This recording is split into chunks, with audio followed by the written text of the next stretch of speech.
Hola, hola a todos los intérpretes.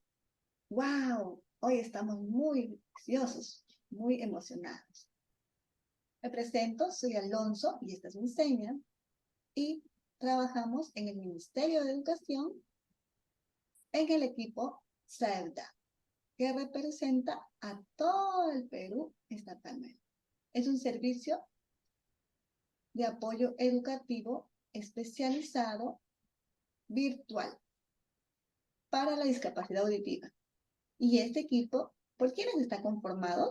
Les voy a presentar a la docente. Adelante, por favor. Hola, mi nombre es Jennifer y mi seña es esta y soy la docente que trabaja en SAEB, en el Ministerio de Educación. Gracias. Muchas gracias. Ahora quiero presentarle al intérprete. Adelante. Hola, mi nombre es Esli. Mi seña es esta. Y yo soy intérprete. Adelante. Muchas gracias. Muy bien, de seguro que ustedes están muy deseosos de saber cuál es el tema, qué es lo que vamos a aprender. Ustedes como intérpretes de seguro que quieren fortalecerse, ¿no? Mejorar sus habilidades de interpretación. Por eso el día de hoy vamos a escuchar la ponencia de Jennifer. Gracias. Bien, el día de hoy, esta tarde estamos reunidos porque vamos a fortalecer nuestros conocimientos abordando el tema de las características de la lengua de señas peruanas. Esta capacitación está siendo realizada por el equipo del SAEP. ¿Cuál es la agenda que vamos a utilizar para la capacitación del día de hoy? Vamos a abordar 3 ejes temáticos. En el primero, vamos a aprender palabras nuevas, términos nuevos. En el segundo, vamos a hablar acerca de las características de la lengua de señas peruanas, de la introducción sobre ella, y bueno, hablar sobre cuáles son los términos que se utilizan o que se deben de utilizar para caracterizar a la lengua de señas peruanas. Y como tercer eje temático, hablaremos sobre las características de los mejores intérpretes, de los cuales estoy segura muchos de ustedes, o en su mayoría, lo cumplen. Bien, vamos a empezar mostrando un video.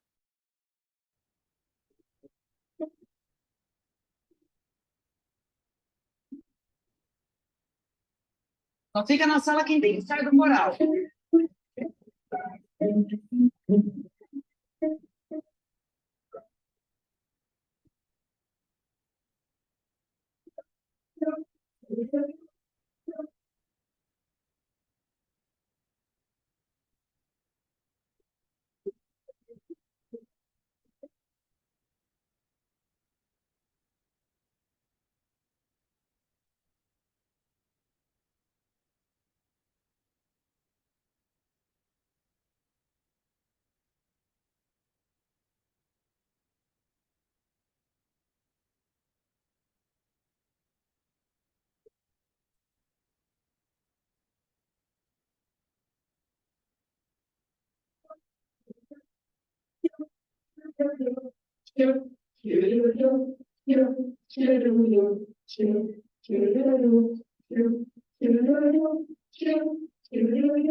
Bien, vamos a continuar con el primer eje temático, el cual menciona aprendiendo palabras nuevas. Vamos a definir este término, polisintético. ¿Qué querrá decir ello? El término polisintético hace referencia a lenguas aglutinantes. ¿Qué quiere decir? Que una palabra va a estar constituida por diferentes elementos, como por ejemplo, se pueden encontrar en una palabra nombres, verbos y objetos. Aquí tenemos un ejemplo bastante puntual de la lengua Inuktitut. La palabra abatimut en esa lengua significa ellos están construyendo un iglú. Y es aquí que podemos percibir que se incluyen en esta palabra los términos de pronombres, verbos y objetos. Esta palabra está sintetizada, pero dentro de ella están estos complementos o estos morfemas. A continuación, Alonso, nuestro modelo lingüístico, nos va a dar o nos va a brindar otros ejemplos.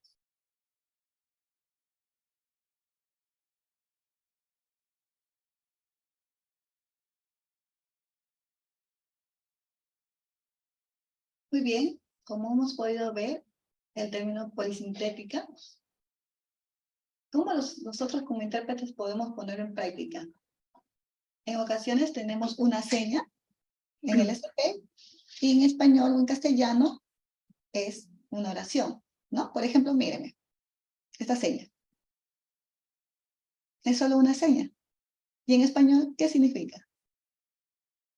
Se me fue la idea, como pueden ver ahí en la imagen, ¿no?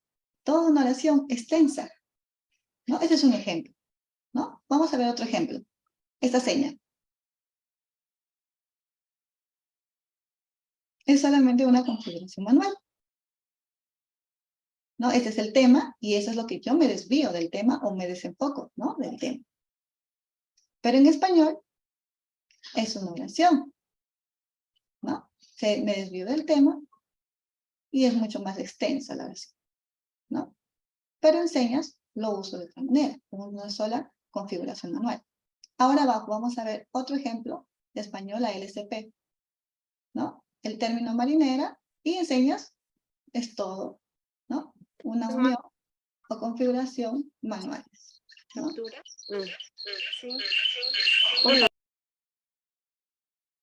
Por favor, les pedimos que no haga interrupciones. Necesito que todos cierren sus audios, ¿sí?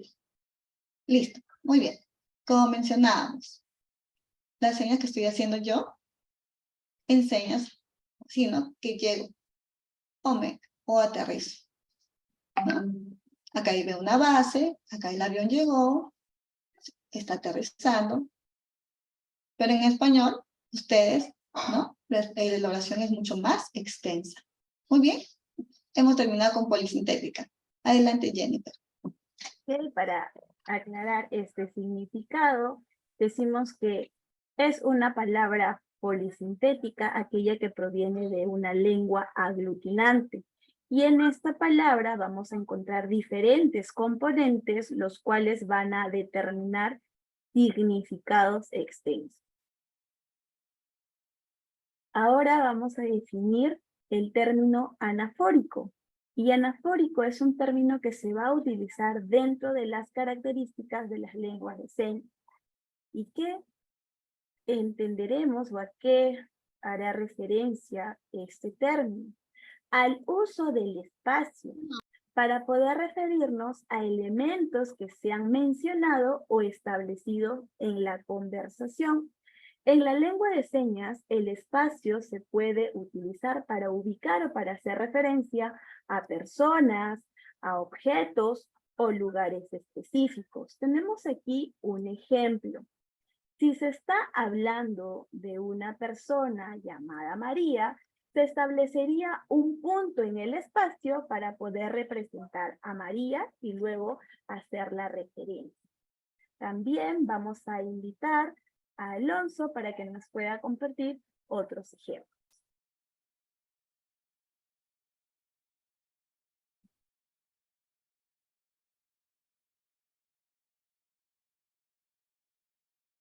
Muy bien. Por ejemplo, siguiendo el ejemplo que se mencionó acerca de María, nosotros disponemos de un espacio, ¿no es cierto? ¿Sí? Y decimos, por ejemplo, María, ven, vamos, se van en grupo, se dan cuenta, el espacio que usamos de adelante hacia, ¿no? De atrás hacia adelante, ¿no? Y también recordamos que María está ahí.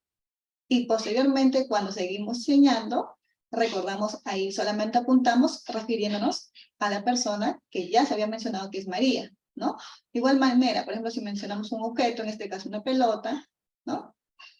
Estamos haciendo la interpretación de que estamos jugando, la actividad que se está realizando, y posteriormente simplemente decimos el objeto. Ya no aclaramos que es una pelota, porque ya anteriormente ya se dijo. De igual manera, nosotros como intérpretes necesitamos el movimiento o configuración manual y no manual, y el movimiento del cuerpo y la parte visual.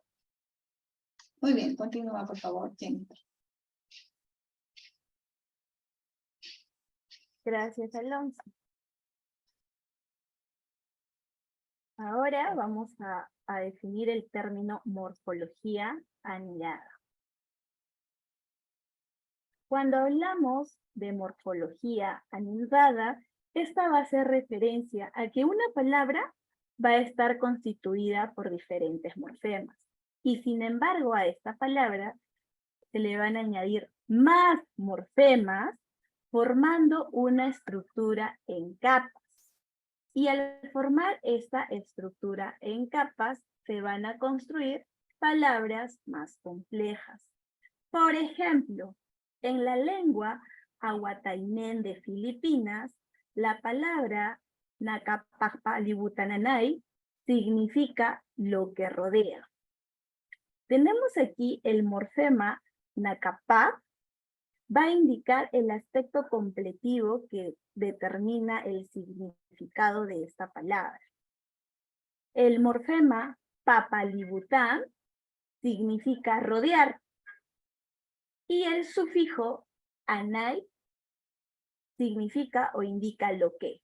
Entonces, tenemos que esta palabra extensa, Nakapakpalibutananay, va a significar lo que rodea. A ello hace referencia la morfología anidada, a que una palabra o una palabra constituida por un morfema se van a agregar más morfemas con la finalidad de formar estructuras en capas para construir palabras más complejas. Tenemos aquí un ejemplo en español, por ejemplo, la base es la, pero a este morfema le seguimos añadiendo otros además para formar diferentes palabras. Ahora Alonso nos va a dar ejemplos en LST.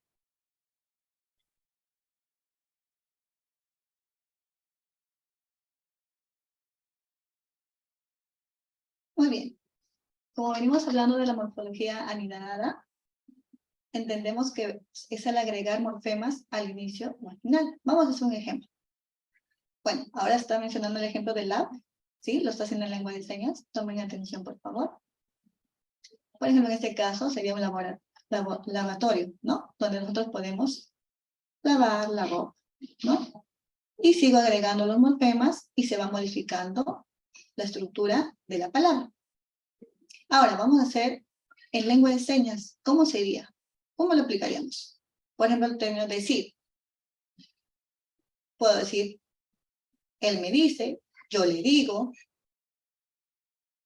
Dile, por favor, que le diga. ¿No? Entonces, ¿se dan cuenta?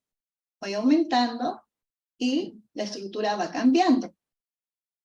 De igual manera con ver. Ahí está, señal de ver.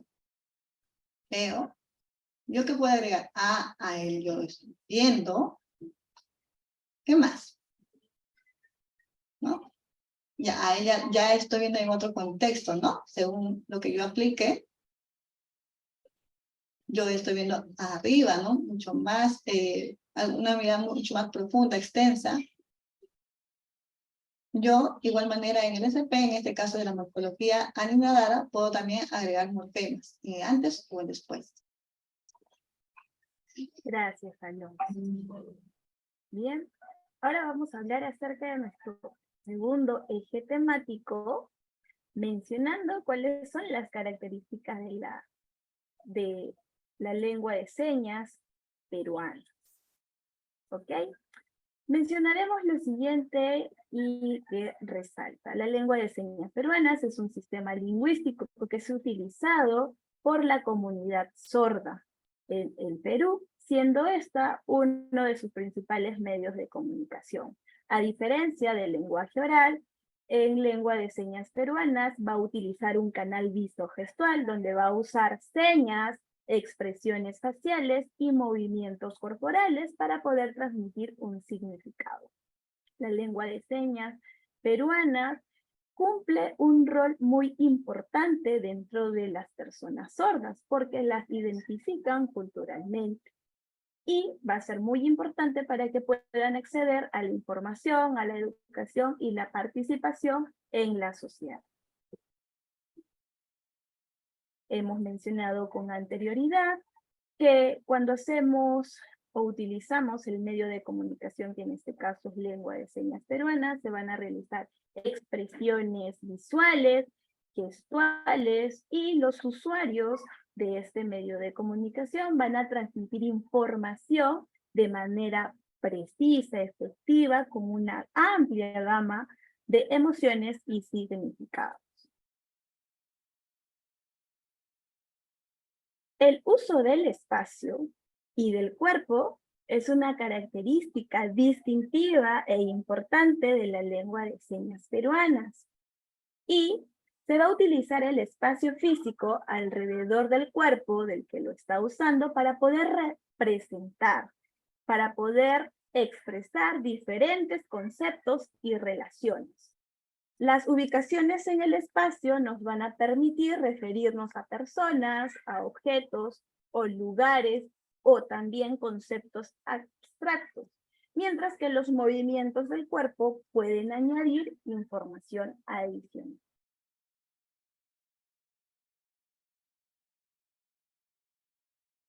¿Ok? Aquí tenemos otra característica de la lengua de señas peruanas y hace mención a la estratificación simultánea. Por ejemplo, en el idioma oral, en el español, utilizamos solo la palabra epilepsia. Y sin embargo, en lengua de señas peruanas, podemos usar la combinación de varias señas para poder definir de forma precisa y concisa el término de epilepsia. Observemos aquí este ejemplo.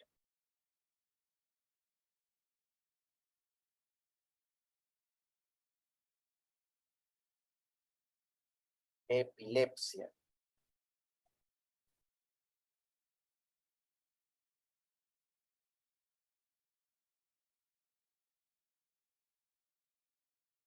¿Ok? Entonces, en el lenguaje oral es solo una palabra, pero en lengua de señas peruanas se han utilizado la combinación de varias señas para poder hacer referencia Jennifer, disculpa. a esta palabra. Alonso indica si lo podrías volver a poner video, si todos lo han llegado a ver. Claro. Nuevamente vamos a mostrar el video que ejemplifica estratificación simultánea.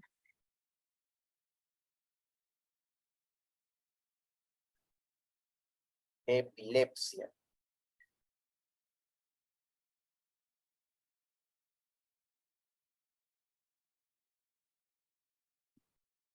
¿Quedó claro? ¿Sí? Una vez más, voy a pasar una vez más el video, ¿ok?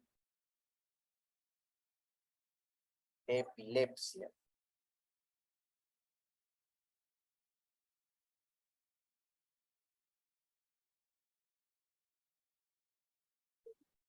¿Ok?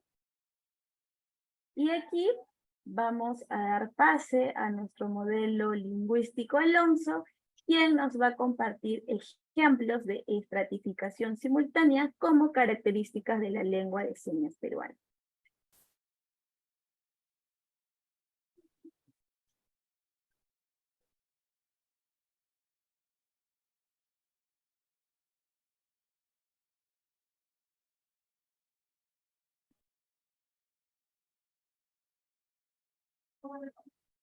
Muy bien. Por ejemplo, el intérprete, cuando está trasladando la información, claro está que ustedes tienen su habilidad, ¿cierto? Pero no todos pensamos de la misma manera. A ver, vamos a ponernos a pensar un poquito, ¿ya?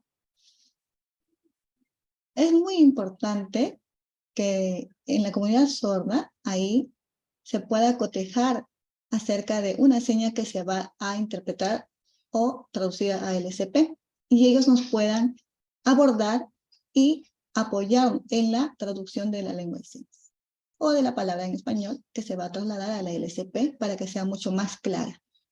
Vamos a hacer un ejemplo. Mírenme, por favor. Una comunidad o una ciudad. Está lloviendo, pero las lluvias son más fuertes, que está causando una inundación.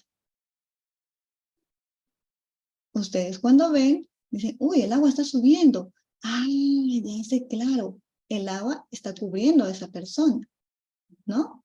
En lengua de señas, eso es lo que podemos nosotros solicitar, que nos ayuden a hacer la traducción mucho más clara para que las personas sordas puedan entender. Y esto lo saben mucho las personas sordas, ¿no? Las que nos pueden apoyar en hacer la configuración no manual para la traducción que se va a dar en el LSP. Por ejemplo, en este caso, miren, la lluvia o inundación, que en español sería solamente una palabra, pero en lengua de señas es mucho más extenso. ¿Quedó claro? ¿Sí? ¿Este ejemplo? ¿Sí? Muy bien. Sí, señorita.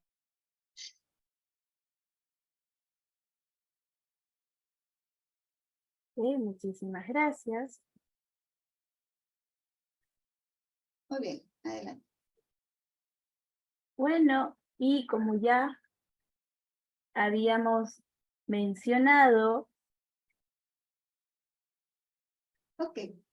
el término anafórico, ahora Alonso va a continuar con esta explicación de las características de la lengua de señas peruana.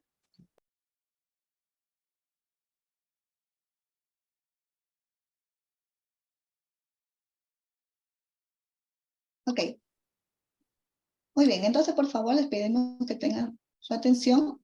Yo voy a estar a cargo.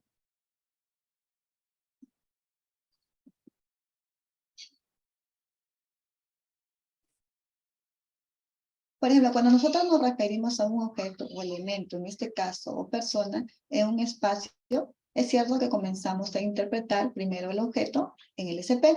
Posteriormente solo señalamos. Por ejemplo, Slee, intérprete. ¿Dónde está? Yo ya sé que está en este lado, ¿no? En el lado derecho. Entonces solo señalo porque yo ya sé que tácitamente esta persona está ahí, ¿no? Y después yo solamente digo, con esta persona yo me encuentro.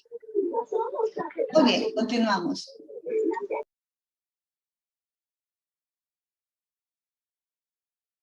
Ok, continuamos. Siguiente PTT.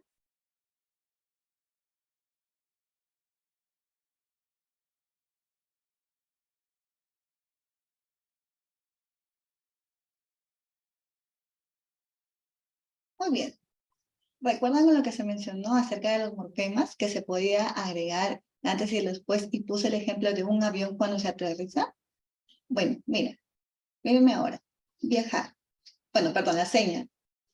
¿Qué significa? ¿Cómo lo interpretan? En español es diferente, ¿no? Es mucho más extenso. Por ejemplo, esta seña, ¿no? A, venir, llegar. Entonces ustedes se ponen a pensar y ustedes mismos automáticamente agregan en el español, ¿no es cierto? Cuando es solamente una seña o una configuración manual o no manual. Es ahí cuando el intérprete tiene que pensar mucho para dar la información lo más exacta posible. Siguiente.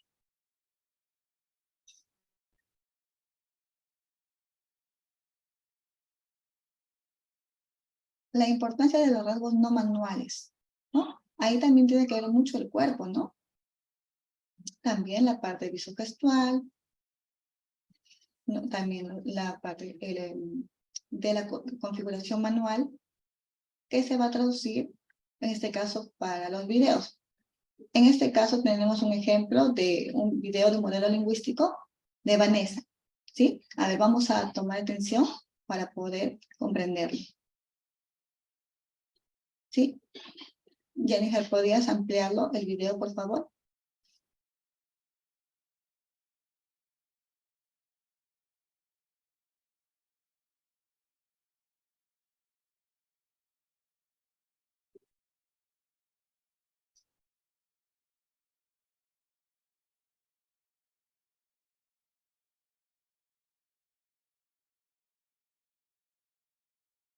Muy bien.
Muy bien, le ponemos pausa.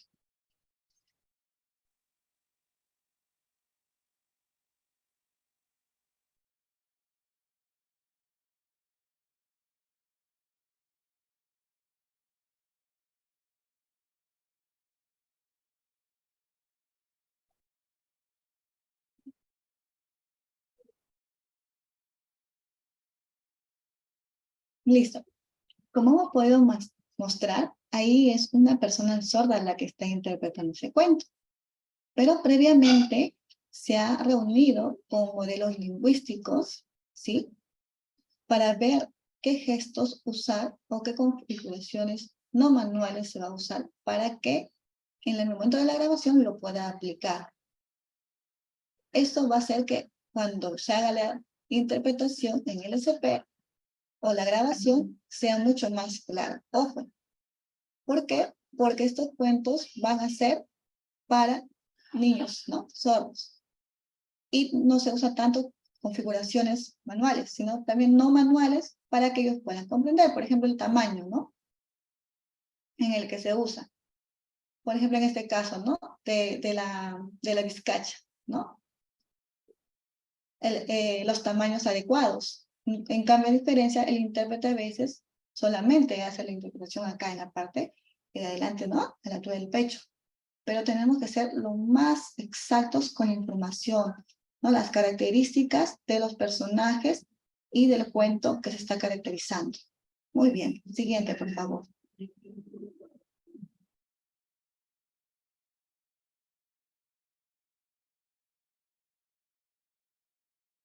Muy bien. Este tema usted ya lo sabe, ¿cierto? Es las diferentes características que como intérprete debo tener. Vamos a conocerlas más. Siguiente, por favor. Primero, el intérprete tiene que ser apasionado por su trabajo. Es dar un buen servicio a las personas sordas, ¿no? Para que pueda ayudarlos a ellos, ¿no? Buscar, ver la forma como transmitir esta información que sea mucho más clara. Así los niños también, cuando vayan creciendo, puedan tener una conversación en lengua de señas. puede ser que a veces los niños se acercan por algún tema y nosotros decimos, no, ahorita estoy ocupado, anda de otro lado. Nosotros no, tenemos que ver los medios para poder llegar a ellos. Por ejemplo, podemos buscar imágenes u otros recursos para poder transmitir esta información. De esa manera el estudiante también va a poder seguir este ejemplo o copiar, ¿no? Según la imagen y la caracterización que se ha hecho de la forma manual de la LSP, lo va a poder entender, ¿no? Cada uno de los intérpretes puede ver la forma cómo hacer, ¿no? Estas caracterizaciones en lengua de señas. Por ejemplo, ¿no? Es muy importante también la ética, ¿no? El intérprete tiene que siempre, en todo momento, mostrar la ética al interpretar. Quizás una persona sorda le diga, no entiendo, no te estoy entendiendo. Entonces, ¿no me entiendes? Tal vez estamos en el intérprete, pero no me entiende y se pone a interpretar todo molesto. No, tenemos que evitar eso.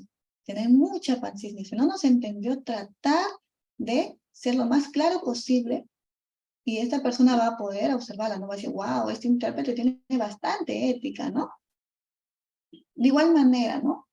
También el intérprete tiene que acudir a los modelos lingüísticos para dar solución en algunos casos en su traducción que se está dando, ¿no? No podemos decir, no, el modelo lingüístico, pero tú me vas a ayudar. No, así tú no sabes, yo sé más que tú. Yo conozco más la lengua de señas que tú. No, es bueno relacionarse, vincularse bien con la persona sorda, en este caso el modelo lingüístico, y compartir esta información, porque él tiene mayor capacidades y habilidades para la lengua de señas, ¿no? A veces, ¿qué pasa? Sucede que nos olvidamos también. ¿Cómo era esta configuración manual? Entonces, ahí está el modelo lingüístico que nos puede ayudar, ¿no? Claro está que los niveles son diferentes, pero no podemos también decir, no, pero yo sé más que el otro, mi nivel es mayor, ¿no? No. Es muy importante que también cuidemos el nivel de interpretación, porque cada niño, su nivel de aprendizaje es diferente. Entonces, yo tengo que ser flexible y adaptarme a cada uno de ellos, ¿no? Es un trabajo muy exigente, ¿no? Pero tenemos que ver la forma de que cada estudiante pueda comprender. Otro punto que es importante es la experiencia, ¿no? Y tiene que ser muy experimentado el intérprete. Por ejemplo, si su servicio es en un hospital, ¿no? Tiene que tener el consenso o conocer estos términos o la terminología y las casuísticas que se dan regularmente en este lugar. Por eso tengo que relacionarme con personas sordas, ¿no? Para que ellos me puedan enseñar, yo pueda adquirir esta experiencia necesaria para mi interpretación. Muy bien. Lo otro es excelentes comunicadores. Así es. El intérprete es muy importante que constantemente esté pendiente de información nueva y si hay algunas modificaciones que se tienen que hacer, un desaprender y aprender como intérpretes, lo tenemos que hacer, ¿sí? Tenemos que tomar en cuenta esos 4 puntos como intérpretes.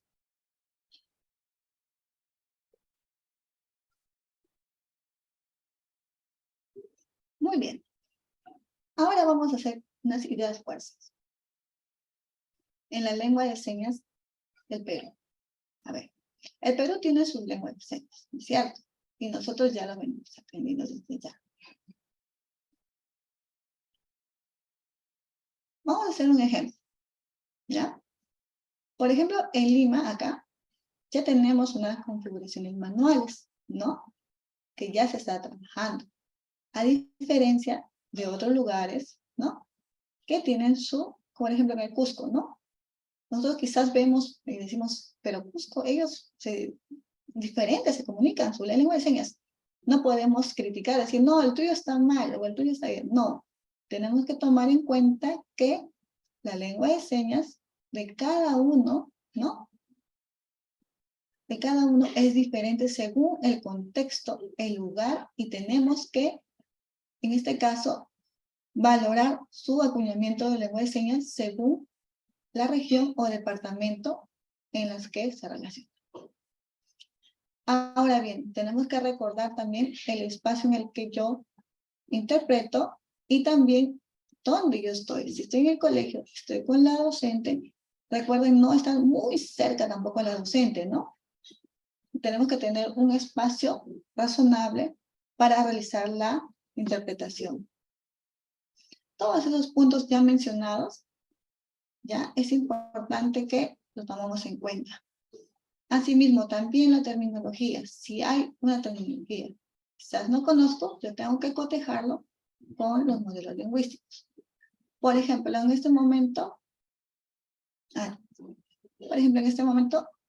que hice la configuración manual de Sapo, yo tengo que buscarlo cómo hacerlo lo más claro posible.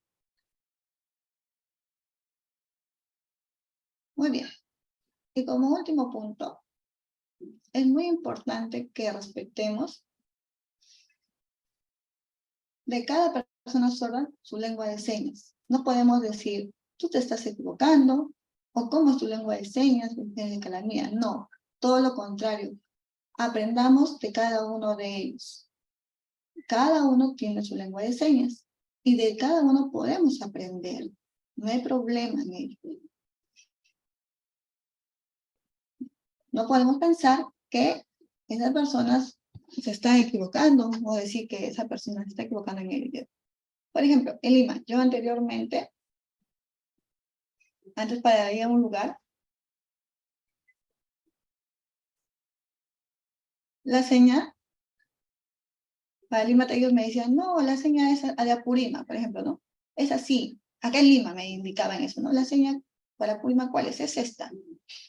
Pero después, cuando tuve contacto virtualmente por una videollamada con una persona de Apurímac, y yo le dije, tú eres de Apurímac. Me dijo, no, esa no es mi señal, esa no es la señal de Apurímac. De Apurímac es así. Y yo dije, me quedé sorprendido. Qué raro, acá en Lima me enseñaron de esta manera, con esta señal, en el brazo, en el antebrazo. Pero tú me estás enseñando que la señal es acá, en el pecho. Ok, ahora yo la respeto y es así como me enseñaron, así yo lo uso, ¿no? Muy bien. El siguiente, por favor. Muy bien. Muchas gracias a todos ustedes, ¿no? Fue un placer estar con ustedes, dirigir esta ponencia con ustedes y para que también ustedes recuerden estos nuevos términos. No los olviden, memoricen, ¿sí? Y úsenlos. Muchas gracias.